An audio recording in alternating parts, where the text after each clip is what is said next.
Доброго времени, друзья! С вами группа мастера варгана волшебного звука Творцы и я, Андрей Солнцев. Продолжаем обзоры якутских хомусов из коллекции Андрея Солнцева, то есть из мой непосредственный арсенал. Сегодня рассматриваем хомус Александра Шепелева, Республика Саха, Якутия.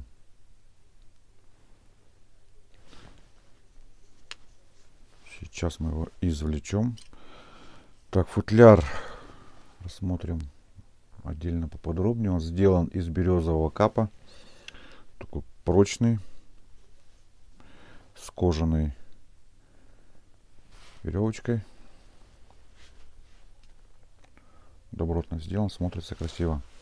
Сам хомус, блики, к сожалению, мешают. Довольно больших размеров. Рама, ну, на мой взгляд, где-то 100 миллиметров-то точно. Это хомус низкий, нота Си, контр-октавы.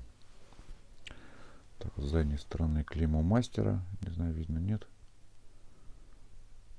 В виде буквы Ш.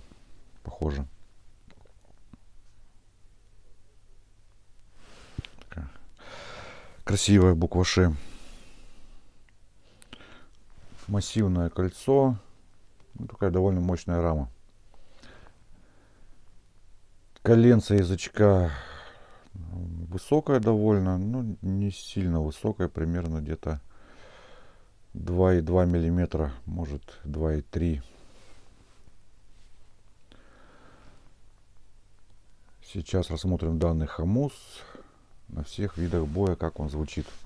Хомус низкий, поэтому для мелодической игры он как бы не очень, но тем не менее посмотрим, как он себя ведет разными стилями боя.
Ведет он себя отлично.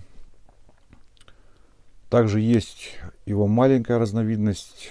Надо будет ее приобрести. То есть очень интересно, какое будет звучание. Ну вот у этого хомуса звучание мне очень нравится. Он из коробки он был более такой, менее игручий, но разыгрался. И звук у него пошел вот такой, какой он сейчас есть. Довольно яркий, громкий, мощный хомус.